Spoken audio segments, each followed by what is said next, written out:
April the 1st, 1978, and Australian Commonwealth Police in Sydney begin a massive operation to arrest 1,000 Greek-born Australians and their doctors for crimes they did not commit. These extraordinary raids were followed by a court case of even greater notoriety, in which the police and the government victimised these people seemingly without any regard for justice or human suffering. Matthew Aretas was one of those wrongly arrested. His story is typical of many. Yeah, I come to Australia because the government of Australia was asking for migrants at the time, and we decided with my wife, if we come to Australia, we have a better life. And started to work in Montage. I work in the Montage mines. And then we decided to go to Sydney to stay because we found that was most of Greek people there. We didn't speak any English at the time. And we went to Sydney and we started working in Sydney Opera House until I fell down to a hole about 8 feet down and I hurt my back on the concrete. I went to the hospital from there and then straight after that to sickness benefit. I've been in and on sickness benefit up to 1978. And 1978, I was sleeping. It was, I think, Saturday morning. About 5 o'clock, I heard a very, very loud knock on the door. So I stand up with my pajamas and I went to open the door, and there was 2 gentlemen, and they told me that there was detectives. Are you Matthew Dimitri Aretas? Yes. We're from the Commonwealth Police. We'd like to talk to you about a social security fraud. What do you mean? We'd like to ask you some questions. Can we come in? All right. They come very rough in it, and they look the drawers and everywhere. They throw everything down on the floor. They took the money box of the children. They've got their money box, the children there and there.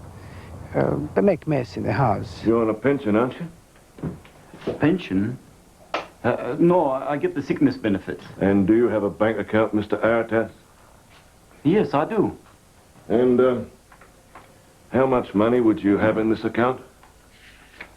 $50, $60. But why do you ask? Do you have any other savings? No, that's all the money we have. And what about all this money you're getting from the government? What do you mean? You know what I mean. Social Security. Μαθέ, μα τι γίνεται εδώ μέσα? Τίποτα, είναι αστυνομία. Και τι θέλουνε? Speak English. Μάθε εσύ ελληνικά. Τίποτα, για την κυβέρνηση, κάτι για λεφτά. Τι λεφτά? At the time of his arrest, Matthew had no idea what he was supposed to have done wrong. His bewilderment was shared by nearly 200 others, dragged from their beds in the early hours of the morning and charged with plotting together to defraud the Australian government. Like most of them, Matthew was detained because he had a Greek-sounding name, was receiving welfare benefits from the government, and was a patient of one of 5 doctors police mistakenly believed were involved in a massive fraud ring. The arrested patients had all been certified by these doctors as suffering from physical or mental disorders, and it was on this basis that they were receiving their welfare payments. The police claimed they were faking their illnesses to obtain these welfare benefits, and it was alleged that the doctors had been selling them false medical certificates, which were used to perpetrate the fraud. It was further claimed that the whole racket was run by a secret underworld organisation supposedly called the Colpo, something like a Greek version of the Italian mafia. Hundreds of alleged Colpo members were said to have returned to Greece, where, according to police, they were living like kings on their illegally obtained pensions. This was the beginning of what immediately became known as the Greek conspiracy. It was also later called the Social Security conspiracy, but the first name stuck. Greek it remained, to the extent that the Greek community stood accused, divided, dishonoured and ashamed. To understand why members of the Greek community became victims of this modern-day witch hunt, we need to go back to 1977 and look at the political and social factors that led to this case. Life wasn't meant to be easy, according to Prime Minister Fraser, and there was at the time a drive by the government to slash welfare spending. Among those who suffered most were the unemployed, the disabled, and migrants from non-English speaking backgrounds, especially those receiving sickness benefits or invalid pensions through the Department of Social Security. In 1977, within the department, there was a lot of prejudice by the staff of the department, a hell of a lot. Every time a Greek or an Italian would come to the counter, I'd usually get staff coming back to me saying, we've got another Greek or WOG claiming a pension and they want to take it over back to their own country using the portability scheme. The Pensions Portability Scheme allowed invalid and old age pensioners to receive their pension payments while living overseas. Yet, ignorance and prejudice led to hostility towards those using the scheme, even though it was available to all Australians, regardless of ethnic origin. Well, staff thought that once they got a pension or sickness benefits, these beneficiaries, these ethnics, were made for life, that they would live a life of ease on a Greek or Italian island, having a pretty good time living it up. The majority of these people who came from Greece came from villages, and the standard of education in the villages is not very high, and especially in their era, they didn't even have to go to school, and their parents usually used them in the fields. So they were mostly literate in the Greek language. The custom in Greece is that if there's one literate man in the village, that is a person who can understand government forms and anything that has to be filled in, he is the one that does it for them. Often if these people had to go and see doctors in Athens, they would take one of these literate people from the village with them. So it's very much a custom that they have somebody go along with them and help them out with language problems and with writing problems. Here, in Australia, some of these better educated Greeks made their living by interpreting and giving assistance to their less fortunate compatriots. In the Greek community, they're called mesazondes, or ipraktores, middlemen or intermediaries. Dimos Hatzipanagiotis was one of them. His work involved organising medical care for his clients and helping them to apply for welfare benefits. A charge for providing this sort of service is perfectly legal. But Dimos's work as a praktora was misinterpreted by the police, who claimed he was running a fraud ring through which anyone could buy an invalid pension. Because of his association with Demos, Dr. Alex Takmindzis was also to be accused of working for this supposed criminal conspiracy. I met Demos many years ago. It would have been when I was a medical student, and he was taking patients to my father. My father was a Greek doctor. He was born in Greece. He studied medicine here, but he had a large Greek practice, and Demos took patients to see him. Later, when my father died, I just started practice and I took over his practice, and Demos and the patients came with it. In my own case, I never learned Greek, never went to Greek school. I understood a reasonable amount of Greek, but I couldn't speak sufficiently to communicate with a patient. So Demos used to bring them here and interpret for them. Got some names for you. It was an interesting concept. He was sort of like a father with his little chickens, if you like, and he shepherded them around and took them here and there. And I've got no doubt that he regarded himself as fulfilling a necessary service, and I think he did. Despite his benevolent reputation, Demos was a shrewd businessman who was willing to help anyone apply for an invalid pension. This was a time-consuming process involving many visits to doctors, specialists, and finally, an examination by government doctors. Demos charged a bulk fee for this service. For those who could afford it, it was up to $2,000. But for those he felt sorry for, it was a case of they paid little or nothing. However, there was a great deal of resentment within the Greek community towards operators like Demos. After all, these mesazondes were charging people for help in obtaining government benefits, which they could have obtained free of charge if they'd known how the system worked. To make matters worse, there were one or two crooked operators who were taking large sums of money for services they never intended to provide. The Commonwealth Police were asked to investigate. The original complaint came about because some people had paid money to an agent who was alleged to have decamped back to Greece with their money. that they approached Demos, who refused to help them unless they paid more money. This was a critical time for the Commonwealth Police, who were derisively known as the Plastics or the Keystone Cops. They were on the verge of being reorganised to form what is now the Australian Federal Police, and many officers were concerned about their future. These complaints about a supposed Greek pensions racket must have seemed like an ideal opportunity to demonstrate their unrecognised investigative skills. The media heard about this investigation, which seemed to be supported by rumours current at the time. Yes, early in March 77, we received a phone call at the Sun from either Brian White or Steve Liebman of 2SM, who told us that they at the radio station had had an anonymous call from a Greek complaining about a pensions racket. The caller claimed that a doctor in general practice was selling invalid pensions for $2,000 each. Hundreds of his patients had supposedly obtained their pensions through these illegal means.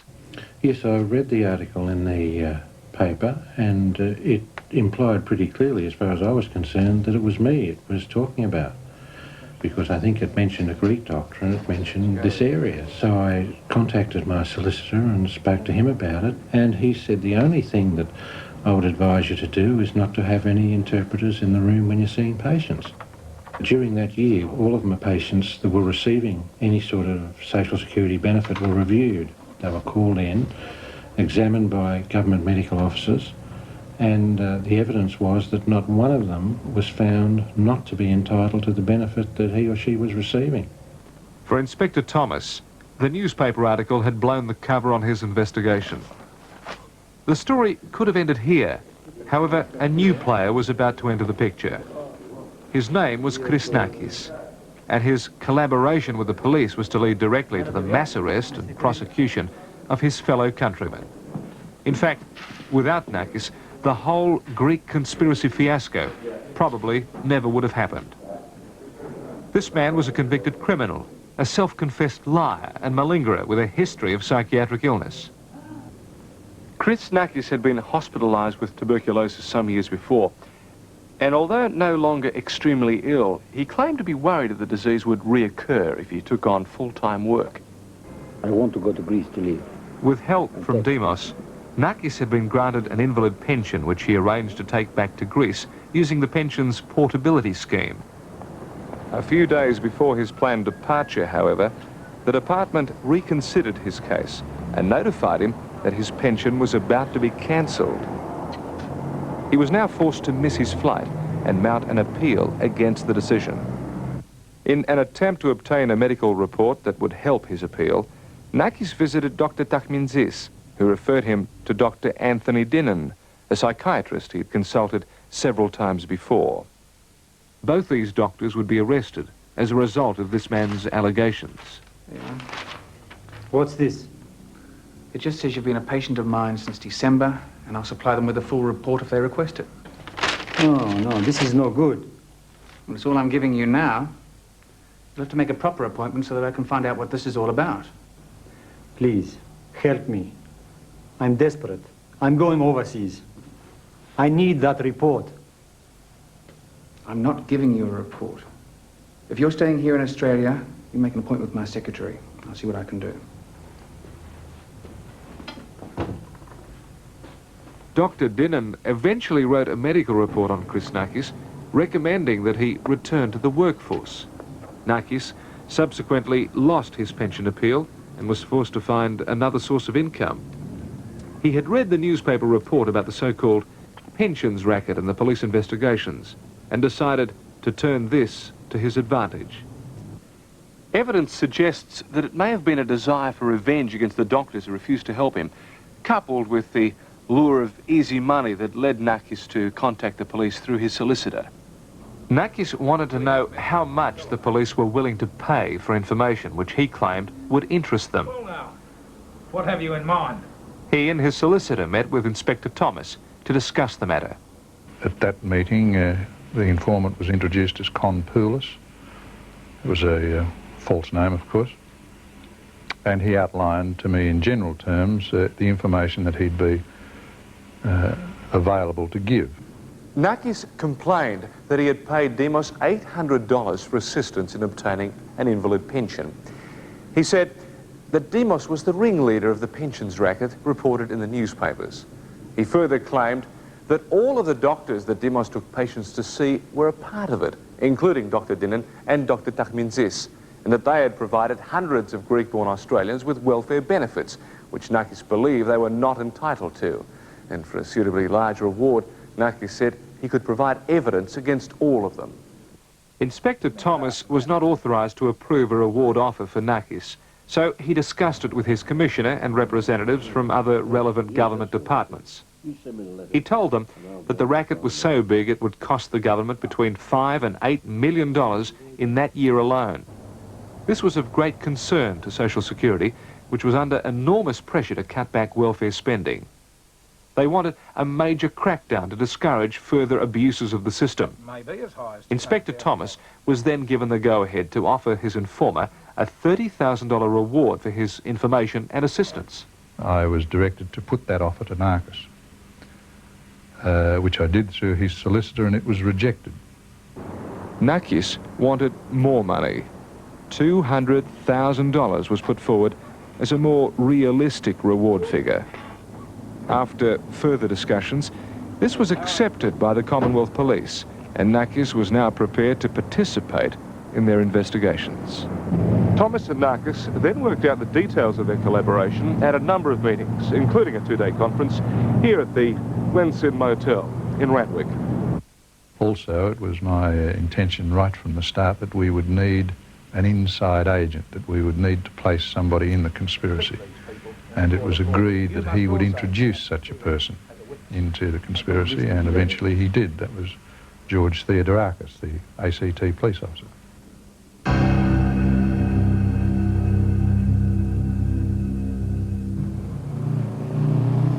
George Theodorakis was working in the traffic division as a police motorcyclist when he was called in to see Inspector Thomas. He told me that they were conducting some investigations into a possible conspiracy case in Sydney involving members of the Greek community, and they wanted to know if I'd help. And I thought, well, you know, at least if I do it, then it would be done fairly. I just really didn't like to think of it. Any investigation involving Greeks would end up as an ethnic bash. The whole part, or the part at the time that I was to play, involved the wearing of a tape recorder, hidden tape recorder, and whilst that was running, activated, I was to attempt to infiltrate what at the time was a group of people alleged or thought to be illegally receiving benefits from Social Security.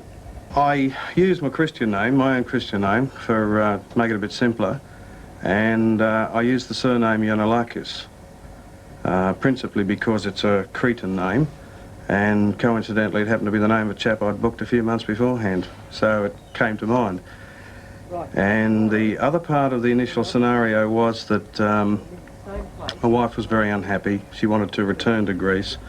I'd actually come here at a very small age, young age, and basically what I wanted to do was to return to Greece, but I had heard that it was possible to obtain a pension, and the idea was that I would have funds to take back with me. That was the initial broad outline of the thing, and what I originally told Narcos when I met him the first time. Having been born in Australia, George's Greek was a little rusty, which made him uneasy about his undercover role. Relax, you'll be all right. Yes, I was told that by Thomas that Narcos was in the habit of going to a particular coffee lounge in Kingsford, and if I was there at about 8:30 in the evening, then I'd probably see him sitting in a corner reading a newspaper. Free? Yes.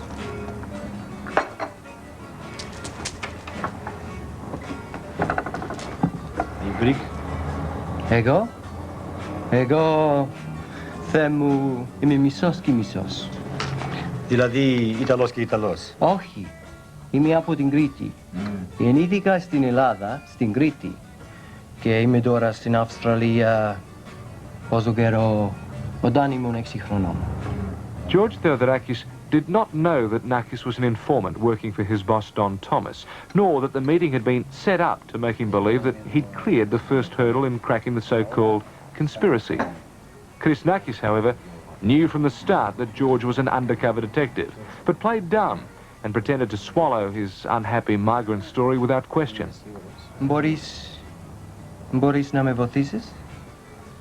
Υπάρχει άνθρωπος που μπορεί να μας βοηθήσει, αλλά θα σε χρωστήσει. Ναι. Όλη η υπόθεση είναι χρηματική. Πόσα λεφτά, πόσα? Περίπου τις $2,000. 2.000, αλήθεια? Αυτός τα παίρνει. 2.000. Βέβαια. Και για τον κόπο μου, $200. Πόσα? 200. Για να ζήσω και εγώ. Παιδιά, δεν έχω να φάμε. Εντάξει. Εντάξει. Maybe. Yeah. Chris, to me, was what I'd describe as a bit of a swifty, bit of a lad, and a little bit too smooth. On the first time I met him, I came away with a feeling that it was a little bit easy. Maybe I had put up barriers that really didn't exist. But in his particular case, he really wasn't the sort of person that I'd associate with. Right, okay. Now, it's $2,000 for the other bloke, right?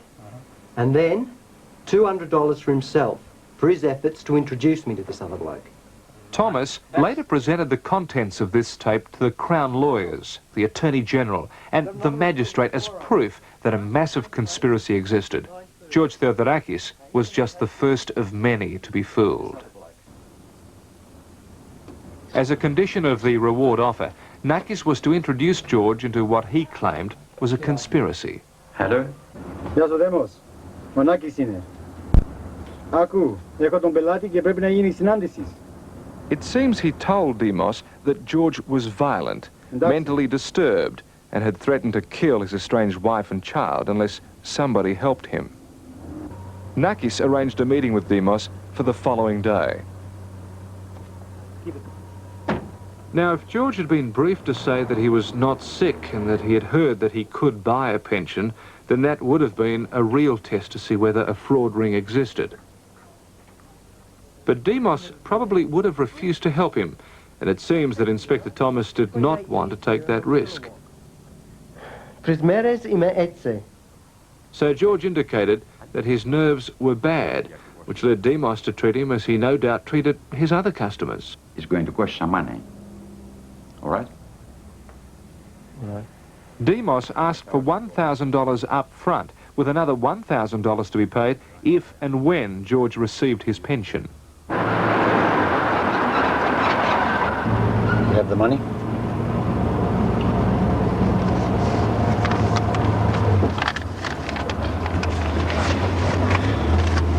Stop over here, please. All right. On the secret instruction of Inspector Thomas, Nakis collected this $200 introduction fee, which was later presented by Thomas as real evidence of the way in which the conspiracy operated. Keep the change. Thank you. For George, this sham reinforced the sinister picture that had been painted by Inspector Thomas. The following day, Demos arranged for George to see a psychologist, John Castanos. What have you got for me today? Έχω κάποιον έξω. Είναι από την Κρήτη αυτός. Demos repeated what Nakis had told him about George and warned Castanos to be careful. Γιαννουλάκης, έλα.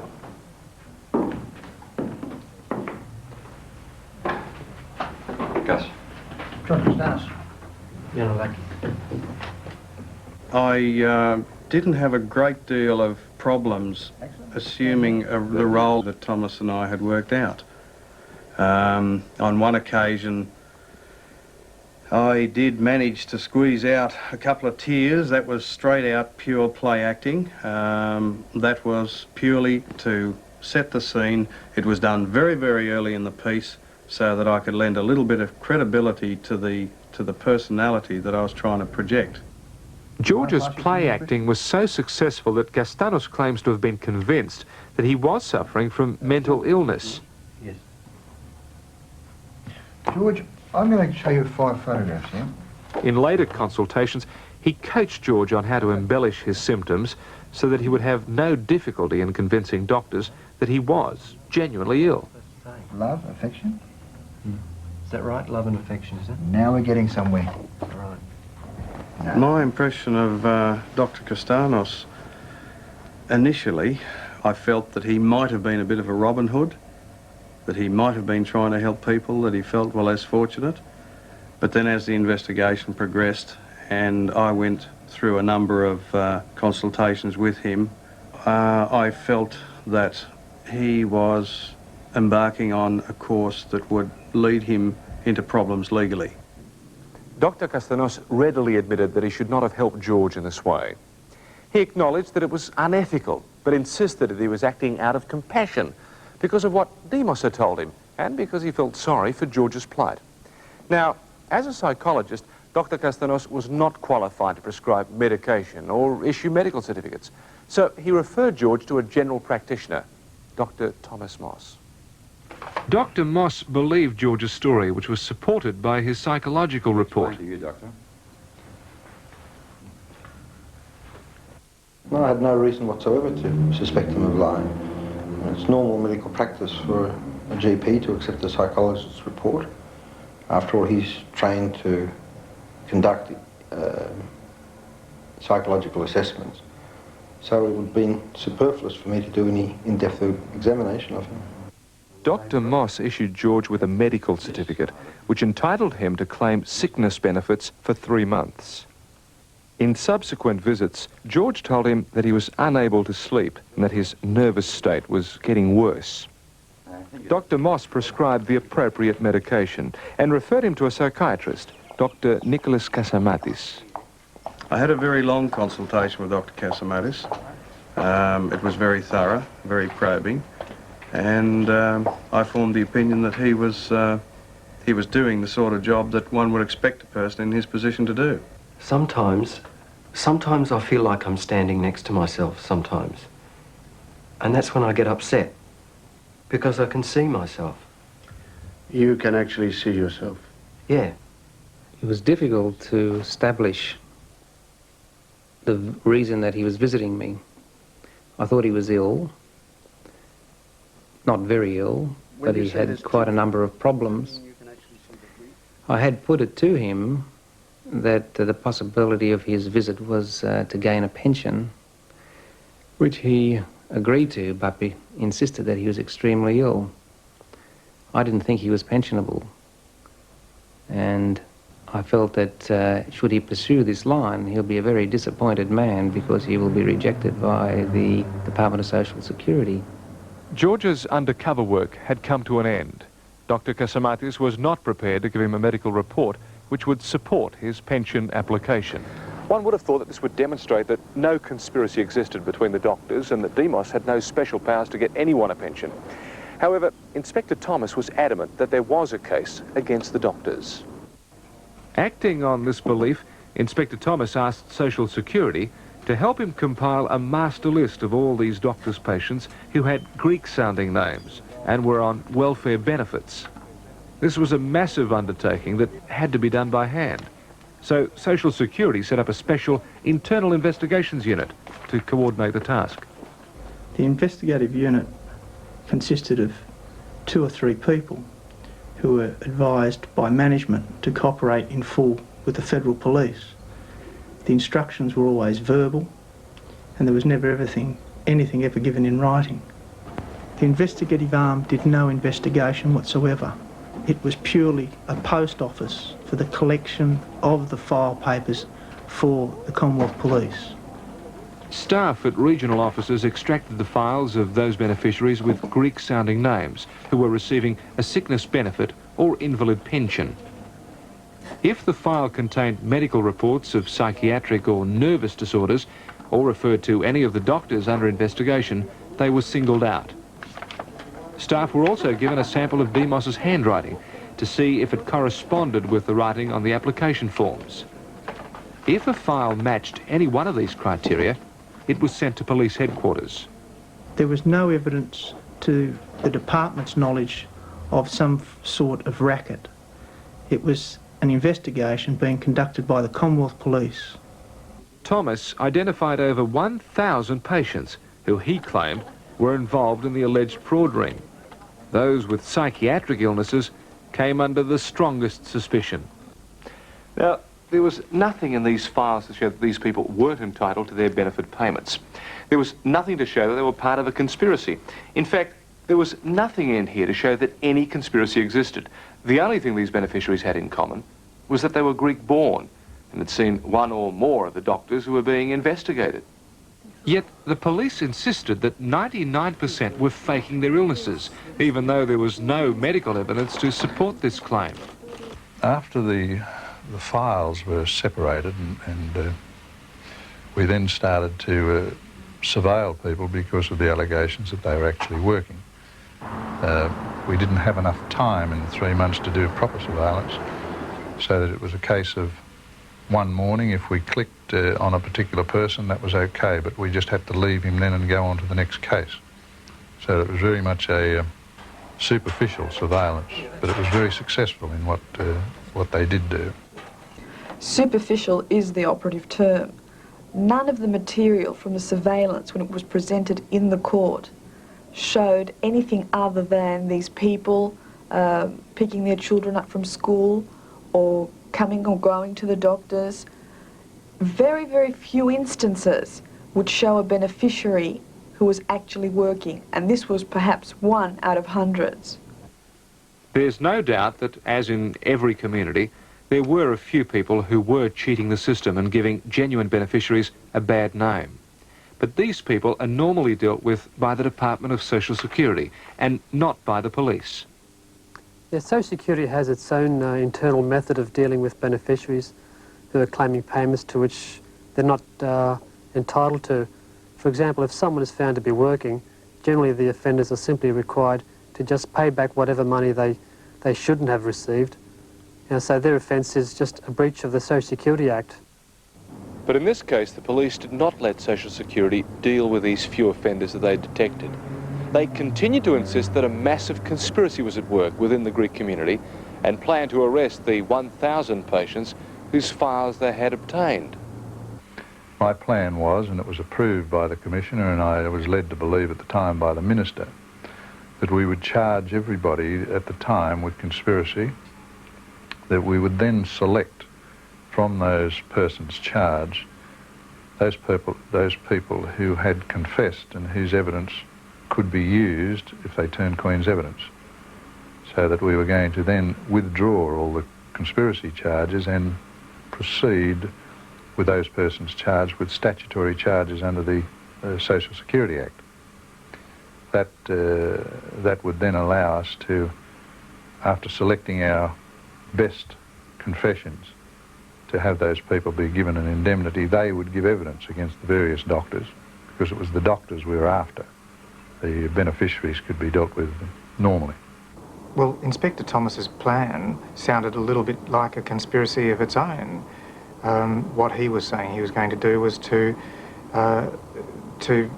charge 1,000 people with conspiracy and then withdraw the charges. That's like assassinating 1,000 people so that he could get half a dozen or so. It was just a massive fishing expedition. This, then, is why so many members of the Greek community were arrested for conspiracy. Not because there was evidence to implicate them in any sort of racket, but because the police planned to use them as pawns to be sacrificed in the prosecution of the doctors. On the last weekend in March, the police launched into Operation Don's Party and began gearing up for the mass arrest of the doctors and their patients.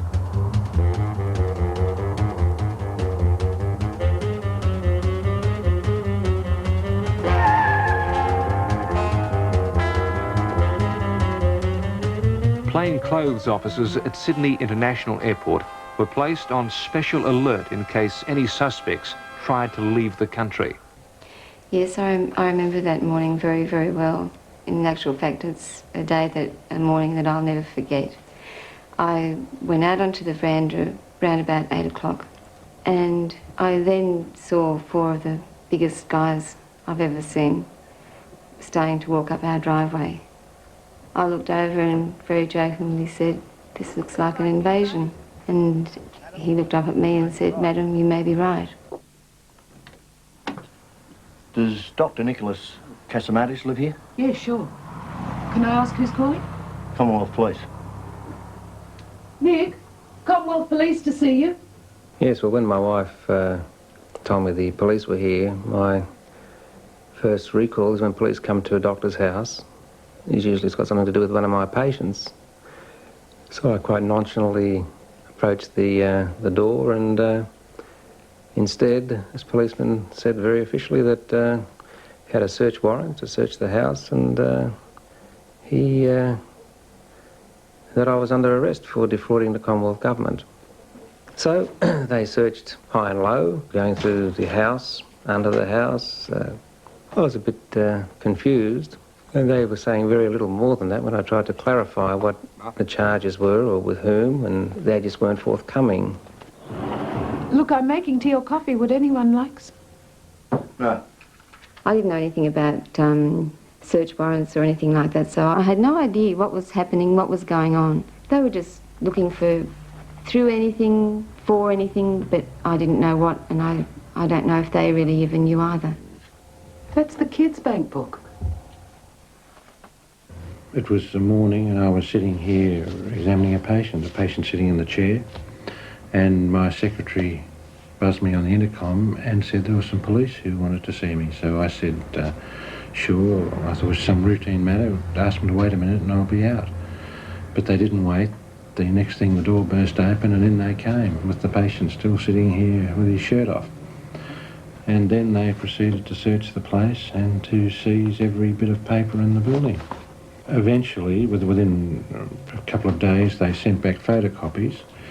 They did send us back a few originals, some cards of patients who were obviously not Greek, with obviously English names. And the crazy thing was that some of those were in fact Greek because they changed their names and they had English names. But apart from those few, they took the lot and they still have it. They still haven't returned these documents. We're still waiting for them to come back. The patient's confidential medical records are still in the hands of the police. Dr. Dinnan was conducting a group therapy session when police raided his consulting room. These sessions were a regular part of the treatment that he provided for his Greek-born patients and were designed to help them cope with their psychiatric problems. Yes, gentlemen. The thing that outraged me at the time was the fact that I was in the middle of treating patients and that the police were obviously interested in that treatment, in their idea that this was part of some scheme. And I spent 10 minutes with them trying to deal with this issue about whether or not they had any authority or any permission from me to interview my patients. That discussion was preempted because after 10 minutes or so it was obvious that the police had gone into the room and were taking people out and were taking them out to what I saw a few minutes later was a white paddy wagon. I've always considered that to be the most outrageous breach of doctor-patient confidentiality that I know of. I've written about it and compared it with the sort of outrage that was created years ago when abortionists were arrested while their patients were anaesthetised on the operating table. I knew nothing about the case that weekend. I had no idea what was going on. Even after Nick was let out of jail on $10,000 bail, I still had no idea anything about it. And all weekend I watched whatever I could, news-wise, papers-wise, watched my husband walk around the back garden not knowing what was happening. And really it wasn't until I left the house on Monday morning and I saw the news headlines plastered across the front of the news agency. I just wailed.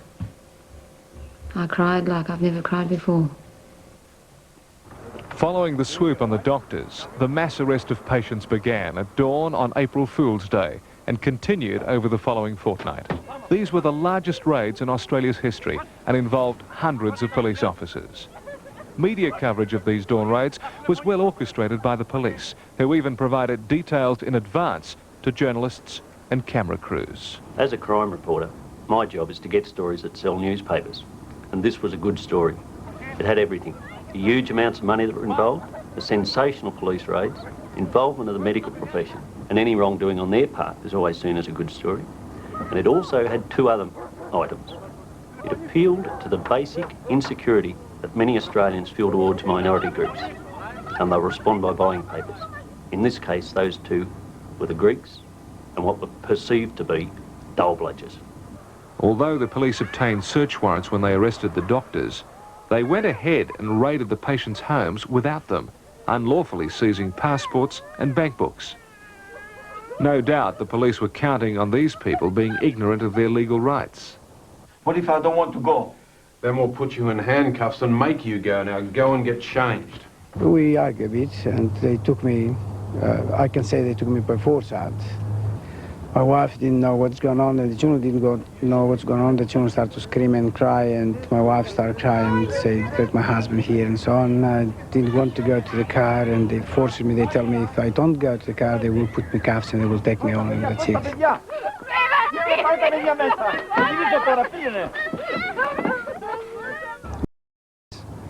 And somehow that I was thinking that when we come to Australia, we come to a free country and a beautiful country to live without anybody asking me the ID card to show them or passport. In Greece, if you go to from one town to another, the police will come to see you and ask you your ID card to see who you are. So this has never happened in Australia, and I was very happy to live in this beautiful country. But this wasn't true. To me now, they come into my house, they broke my house, come in and took me without any court order, without any wrong.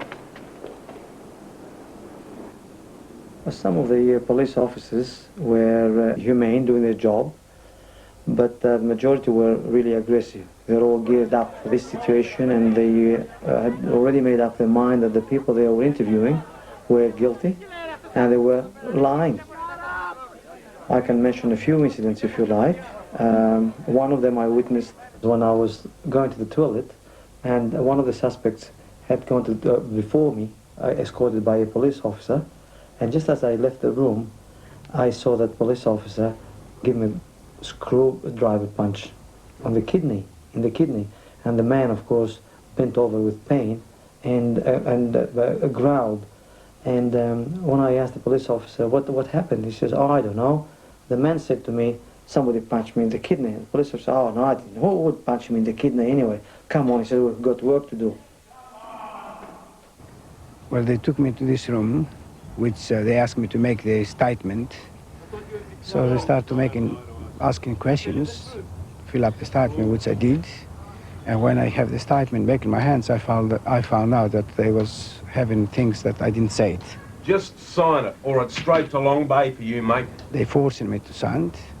They say to me that whatever you tell us until now, it's all bullshit. Tell us the truth, bastard. And then the two detectives, whatever, they went off and they let me with a female detective. She grabbed me from here, chest, and she shot me, and also she pulled me up on the wall as far as she can, and she told me, "Tell us the truth, bastard." And then she dropped me down.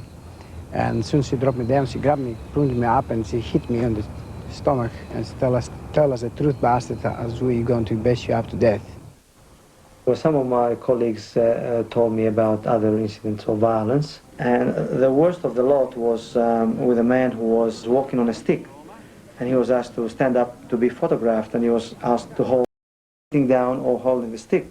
Just come on, somebody kicked the stick away from him, and he crumbled down, and he started crying. And Detective Thomas was there. He came out and said, "Oh, come on, don't be so stupid." And another young police officer said, "Oh, sir, he's overacting. He can't get an Oscar for that. He's overacting." And they were all laughing, of course. And when the man, I went near him, I said, "What's wrong?" So he lifted his shirt and showed me a metal brace he was wearing. because he had a very bad back injury.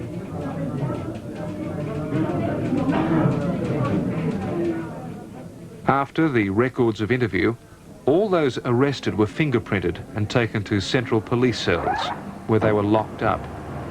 For many, this triggered memories of wartime persecutions.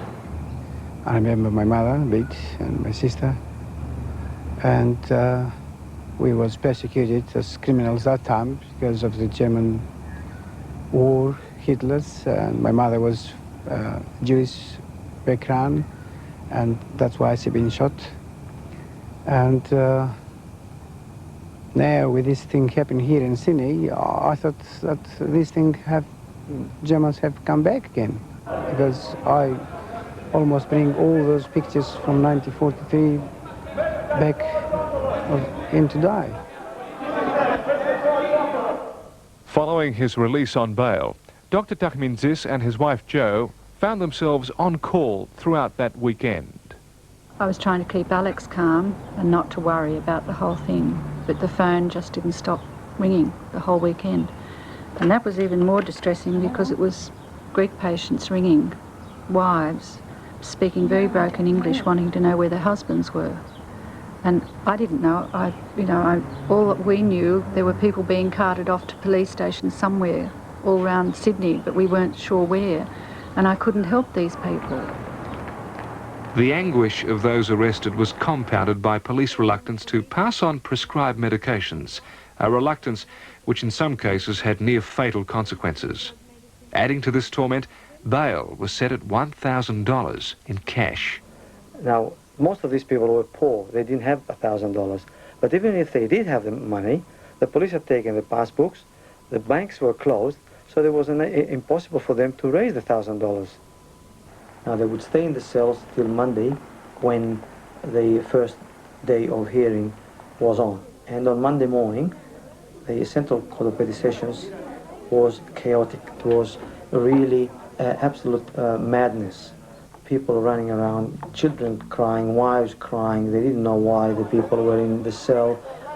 People were shoved around. There was no room to move. So I went downstairs, down in the cells, and the situation there was terrible. The cells were overcrowded. All those suspects were kept with the other people held on other offences. The situation in court was equally confused. Many lawyers had not met their clients before and had difficulty pronouncing their names. File numbers did not match the magistrate's list, and after a harrowing first day, the case was adjourned for 7 weeks. Despite the fiasco, the dramatic raids had produced a publicity triumph for Don Thomas. The media exploded with a deluge of stories which indelibly stamped public opinion with the belief that the Greek community was a breeding ground for criminals of the lowest order. As an exercise in police propaganda, Don's party had been a complete success. We've identified over 1,000 people involved in this conspiracy. So it'll drag on for a long time yet and still a lot of work to be done? It would seem that way, yes. When you say there's over 1,000 identified, will all be charged, all 1,000? Hopefully. Thomas's assertion that 1,000 people had been involved in this conspiracy from the Greek community caused mass hysteria in the Greek community. In fact, to this day, people believe that a mafia-style organisation existed, and they still question these ill people. Someone have sent a copy of a newspaper, Greek newspaper, to my father. And because of that, he did get very worried and went to the hospital. He had a stroke. Thanks God he's still living. Someone wrote a letter to my father-in-law and my mother-in-law that I was a crook and I was in jail. And they get upset. My father-in-law sent me a letter which I still have in my hands, and he says to me that there is many other ways to live than to be a crook. One of the few complaints about the publicity came from Patrick Lanigan, the Director General of Social Security, who objected to his department not receiving its rightful share of the praise.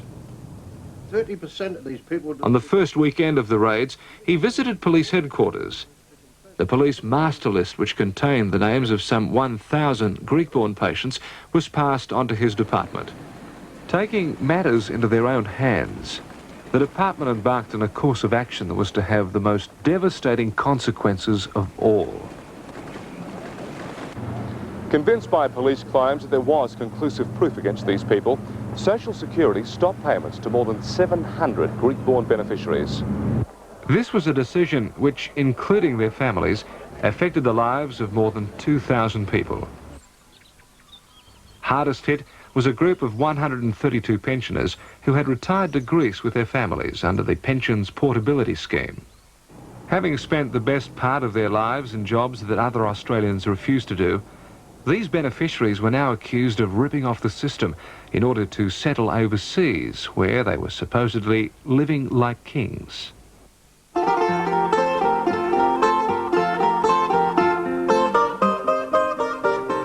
With only a limited extradition treaty with the government of Greece, Australian authorities could not prosecute the 132 pensioners living there, so they suspended their pension payments. In a move that paralleled the police interrogations in Sydney, Social Security called these beneficiaries into the Australian Embassy for what they were told would be a medical review. Dimitrios Spyrou and his wife Fotini were typical of this group. Was like court, not medical examination.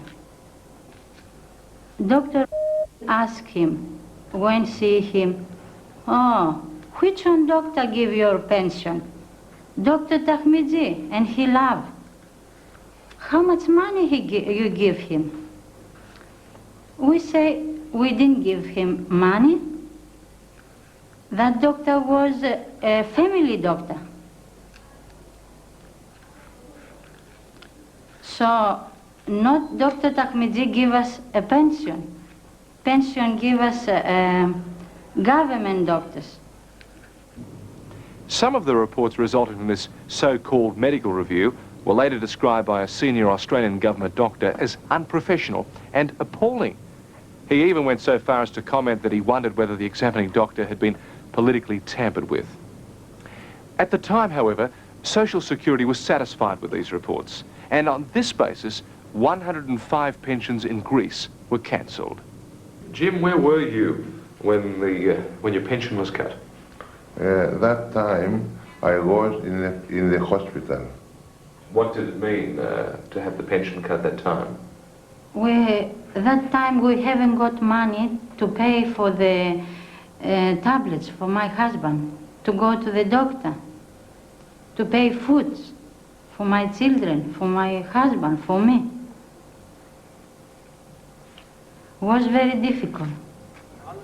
While the court case was waiting to be heard, Inspector Thomas flew to Athens to seek the assistance of the Greek police. Dimitrios Spyrou received sickness benefits from the Australian government using false sickness benefit certificates.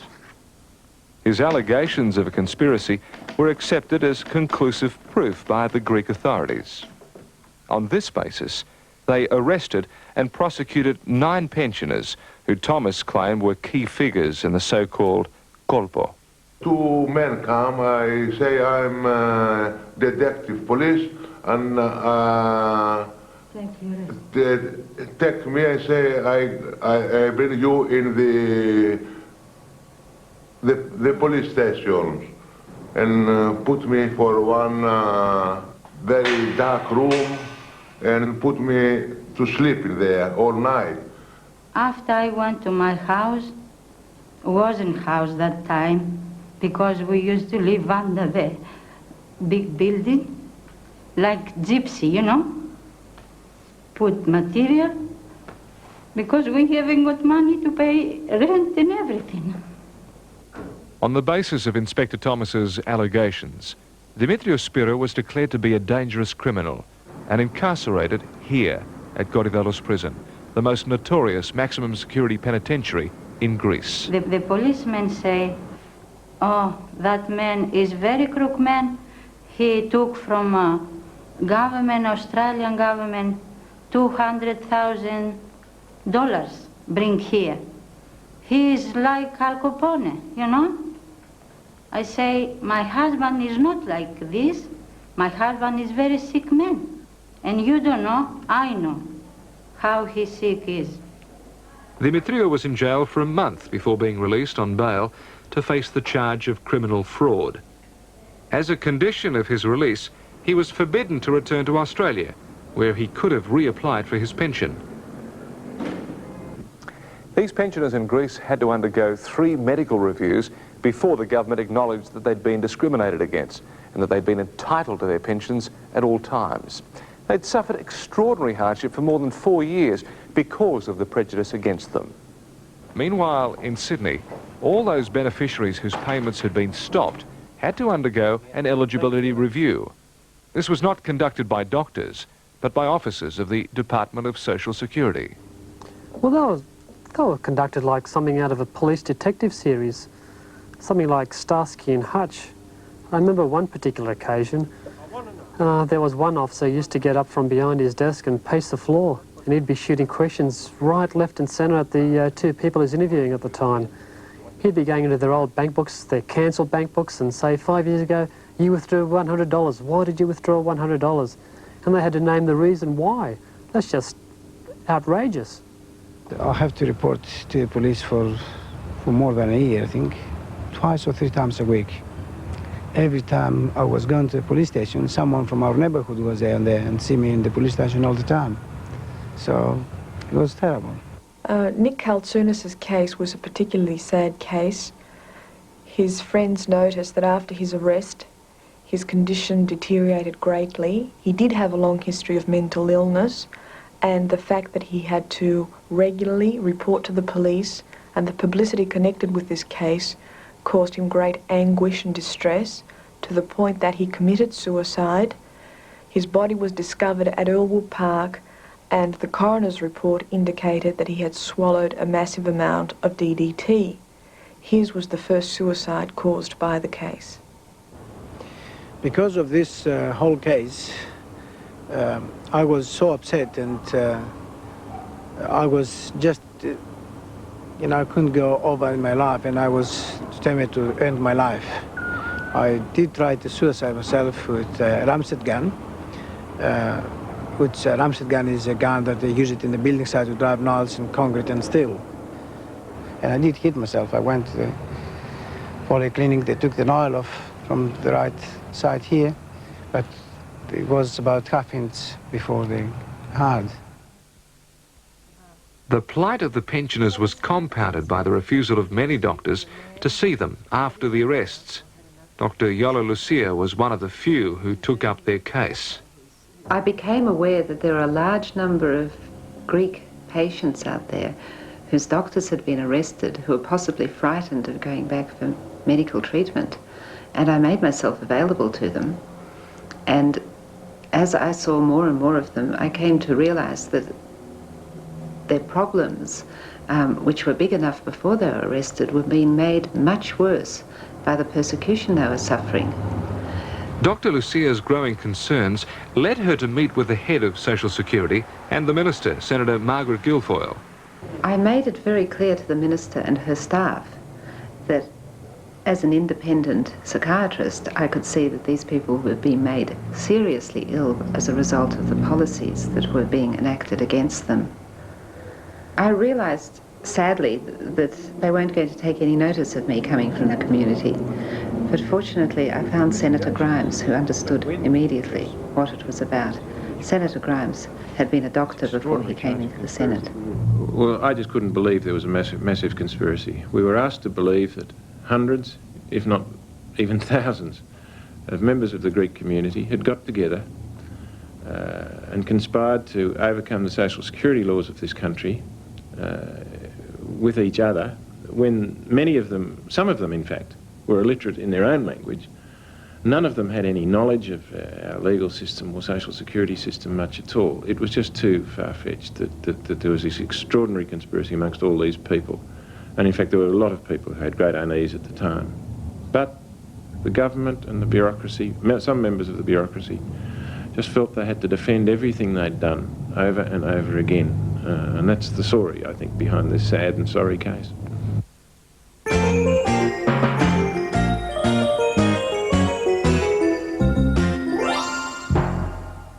Inspector Thomas's hope that police would arrest 1,000 people proved wildly optimistic. Staff inadequacies and the sheer volume of paperwork forced the police to halt after 181 arrests. Everyone was charged with conspiracy, which is a serious criminal offence carrying a jail sentence of up to 5 years.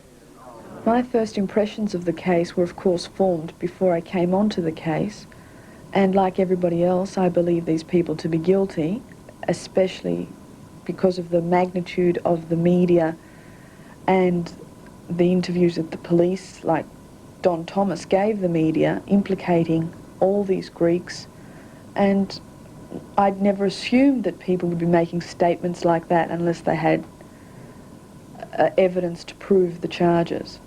After I took on the case, I got to meet the patient defendants whom we represented, and it became evident to me that these people were either severely physically ill or mentally ill, and I began to question the validity of the allegations made against them.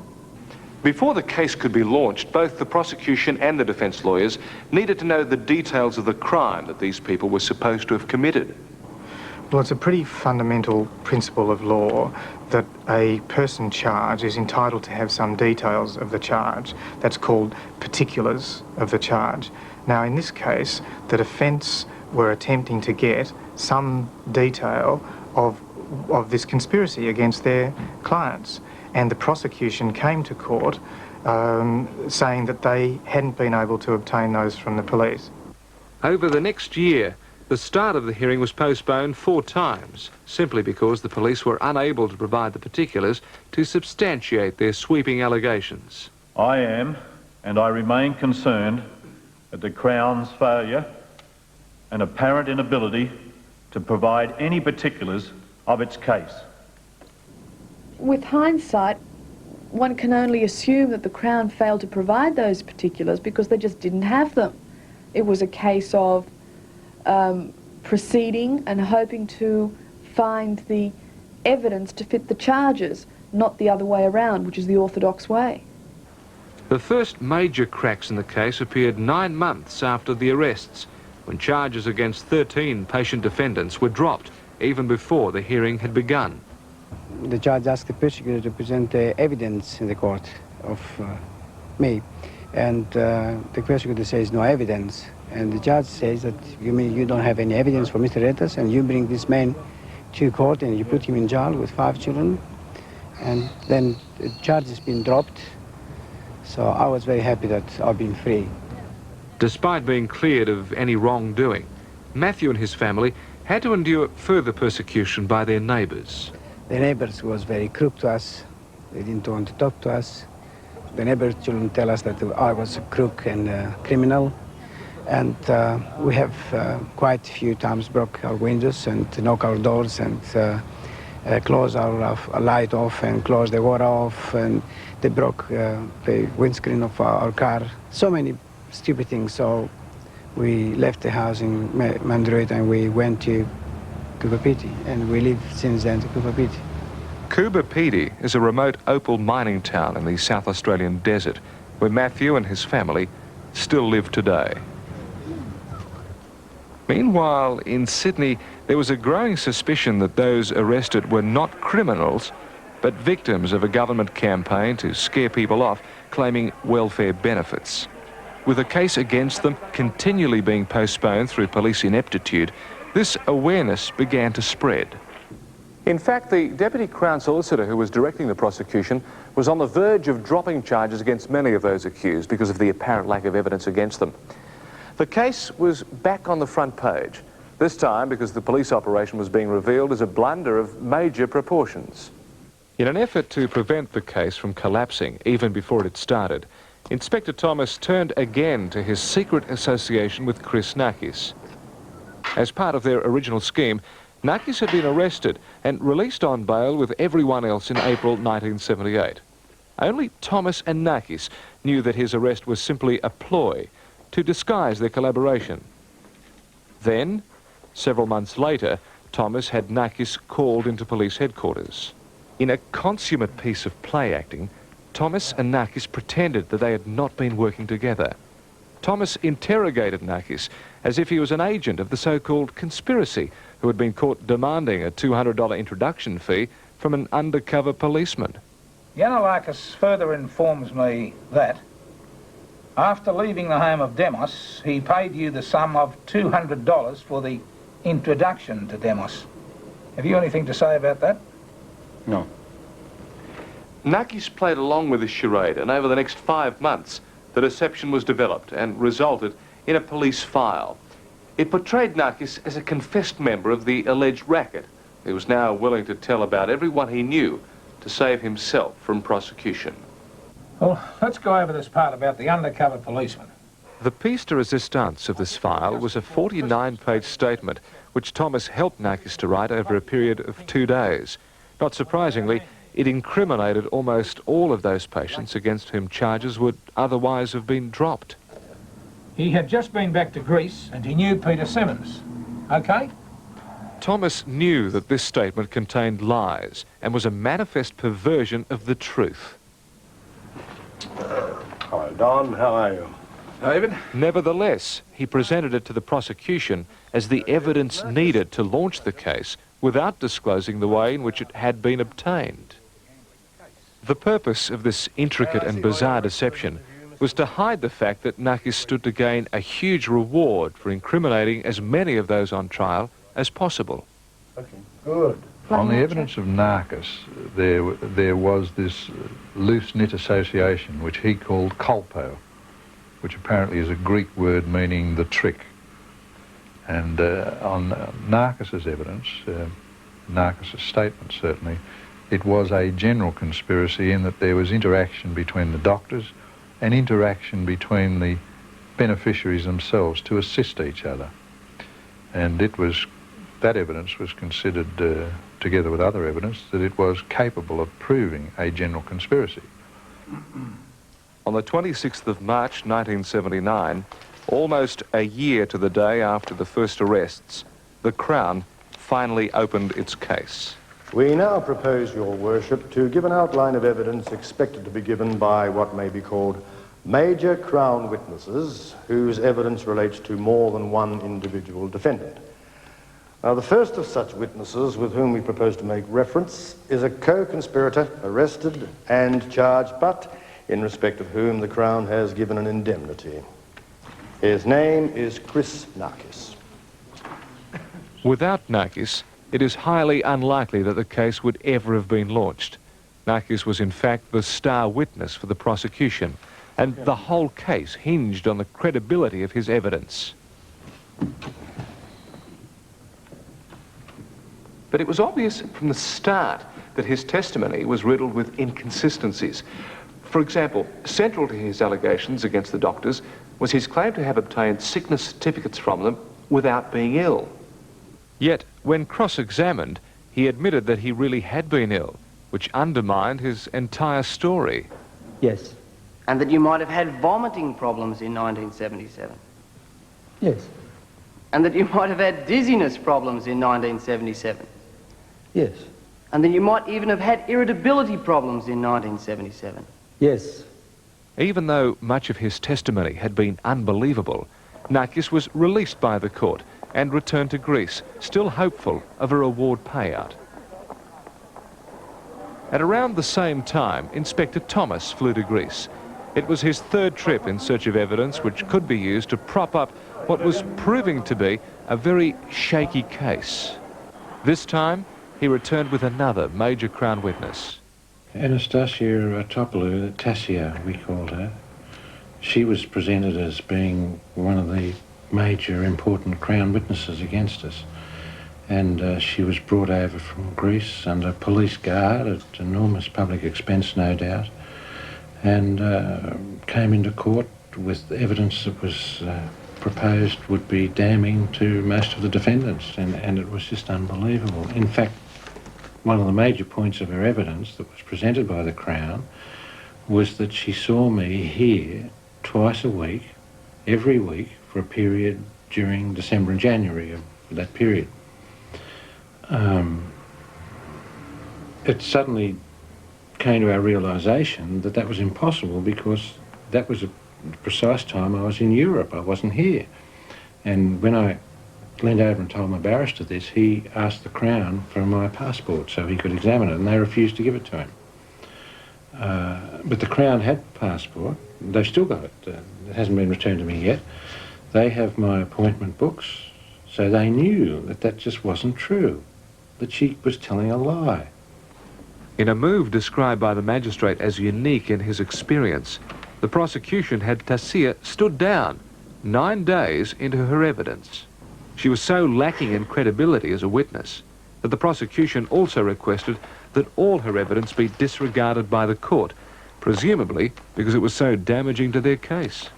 You will recall that central to the police claims was the assertion that the doctors were paid money to supply false medical certificates. Yes, another example of Tasia's evidence was when she was asked by the Crown about a conversation that Demos and I had had, and she said she couldn't hear it clearly, but at one stage she saw me doing this, and Mr. Rofe asked her if that had anything of great significance in the Greek culture, and she said, "Oh yes, that means money." And when my barrister, Mr. Lonergan, cross-examined her, he asked her if she'd noticed before I did that whether I'd done something like this and whether I was just getting some dirt from my nose off my fingers. And of course, that was one of the high spots of humour in the case. The court really broke up when they heard that. But that was the standard of most of the evidence that the Crown was bringing, and it was just a farce. George Theodorakis never visited Dr. Dinnan or Dr. Takhminzis in his undercover work, so Inspector Thomas had his surveillance team bug their surgeries. Okay. All right, we're going to have to put it on the roof. Okay. But the resulting 60 hours of tape recordings contained nothing incriminating against the doctors, and half of them were of such poor quality that the police did not put them into evidence. Can you hear anything? With the prosecution's case faltering, it became apparent how reliant it was on Nakis's testimony to prove that a conspiracy existed. Remember that Thomas had presented Nakis to the court not as a police collaborator, but as a conspirator who had been caught red-handed, demanding money from an undercover detective. Nakis had played his part in the charade. Now it was Inspector Thomas's turn. Are any of the people who gave you information which led to your inquiries persons who are in any way connected with this investigation or with the case? Sir, I'm not prepared to answer that question. Thomas was now on a razor's edge. I object to that question, Your Worship. First of all, one objection would be the form of it. The truthful answer would reveal that he had known Nakis prior to the arrests. Their deception was in jeopardy. It's too late in the day. I think we'll consider that as new material. Court will adjourn till Monday next. Saved by the bell, he did not have to answer this question immediately. Instead, he used the adjournment to call an urgent and secret meeting with the prosecution lawyers. Well, Don, what's the purpose of this urgent conference? Thomas revealed that his answer to the crucial question would expose Chris Nakis as having lied under oath. And he admitted that he'd known Nakis for some 7 months prior to the arrests. Records show that this confession hit the prosecution like a bombshell. The credibility of their star witness was now in jeopardy. The withholding of this information is absolutely outrageous. This conference, attended by 4 of the prosecution's most senior lawyers, appears to have been an extraordinary breach of the rule that witnesses under cross-examination do not confer with their lawyers unless their opponents are advised. When court resumed, no one on the prosecution team declared their meeting with Inspector Thomas. In fact, the Crown prosecutor spent most of the day arguing why Thomas should not have to answer the original question. So the defence lawyers, following a hunch, changed tack and questioned Thomas specifically about his relationship with Nakis until the magistrate declared that Thomas was obliged to answer. Yes, I allow the question as asked. The question, sir. Was he known to you? The question is, was he known to you at that stage? Yes. When did you first get to know Chris Narkis? Objection. In spite of Mr. Roaf's continued objections, the truth about Thomas, Narkis and the reward was finally revealed. There was now a strong suspicion that all the stories about a massive mafia-type organisation had been made up by Narkis in order to earn himself a huge reward. The media picked up on this scandal, severely embarrassing both the government and all the departments involved in the original reward discussions. We felt that, well, this has got to be the end of it. The case has got to be called off and there's got to be an inquiry into what's been happening. But I guess we were naive. There was an election coming up. There was no inquiry. And we're beginning to realise that that was where the big cover-up started. If the case had ceased then, it was an admission of incompetence on the part of senior officers in the Department of Social Security and the Attorney General's Department, and it was in fact an admission of incompetence by the government. So they believed, I think, that they just had to dig in, cover everything up and resist any efforts to bring this whole sorry episode to an end. The problem was that at best there was incompetence. At worst, there was actually a conspiracy by senior public servants and politicians. And either of those alternatives were not acceptable to a government that was in the difficulties it was in. It was from this suburb of Peristeri, just north of Athens, that Chris Narkis was requested to return to Australia, all expenses paid by the Australian government, to give evidence about his relationship with Don Thomas. But before giving evidence, Narkis requested a private meeting with Inspector Thomas and a closed court hearing. So help me God. Understandably, the magistrate rejected these requests. Mr. Narkis, when was the first occasion that you met Chief Inspector Thomas? Well, I don't wish to answer that question. On what grounds do you refuse to answer that question? Probably we will incriminate me. I'm sorry? Incriminate me? It may tend to incriminate you. That's correct. Chris Narkis admitted nothing in court. After a 2-week, all expenses paid stay, he returned to Greece, flying first class. Back in Australia, George Theodorakis, the undercover policeman, took the stand and became the Crown's most credible witness. Now, George's role in the investigation was described by Inspector Thomas in these words.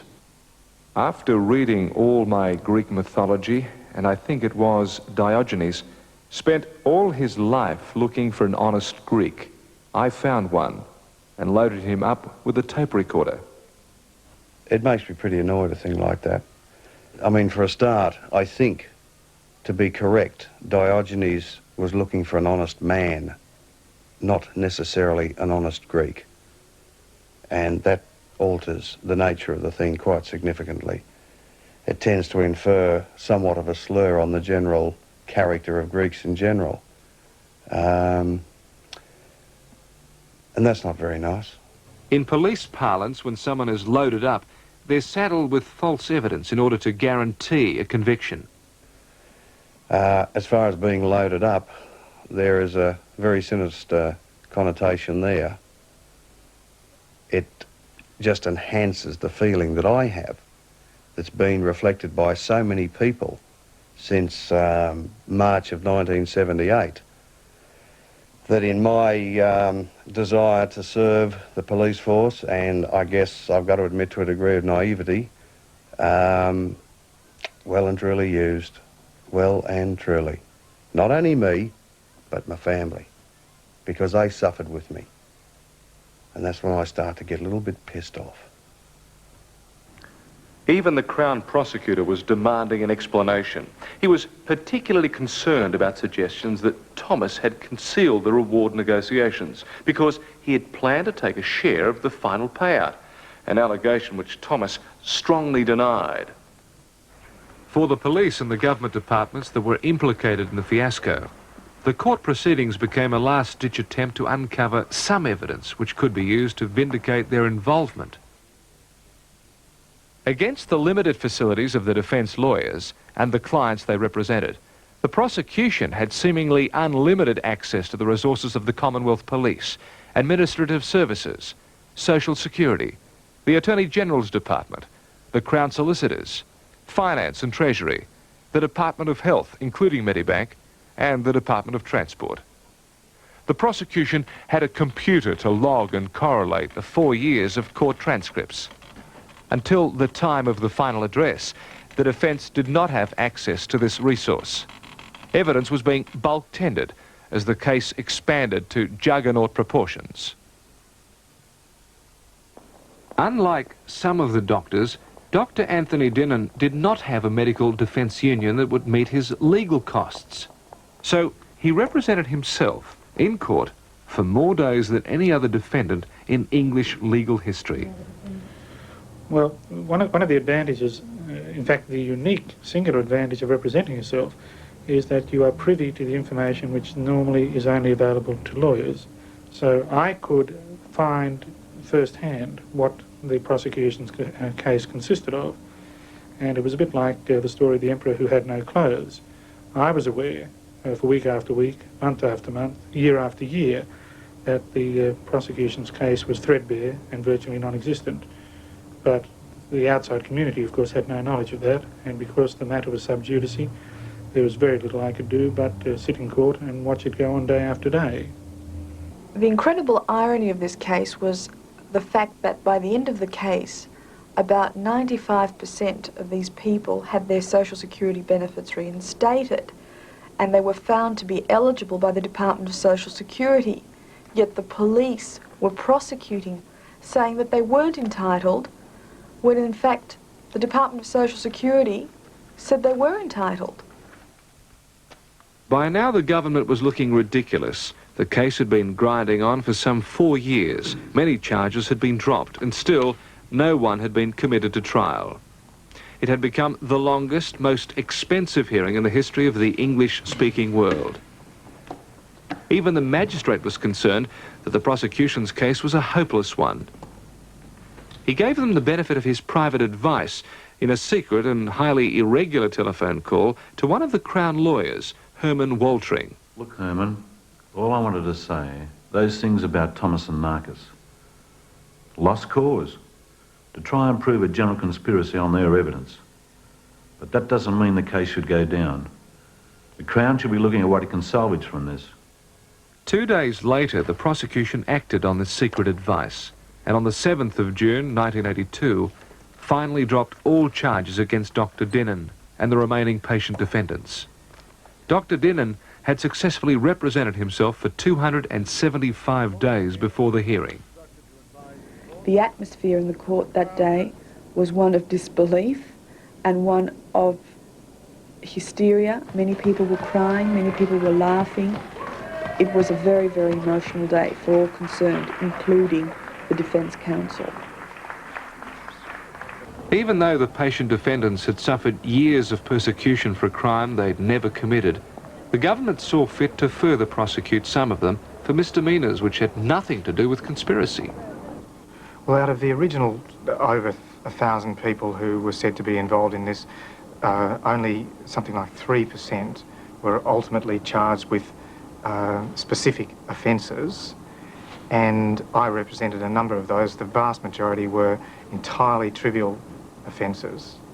There was no hint of conspiracy. There were things like filling out forms incorrectly, occasionally cheating on an extra week of unemployment benefit when they'd got a job or something like that.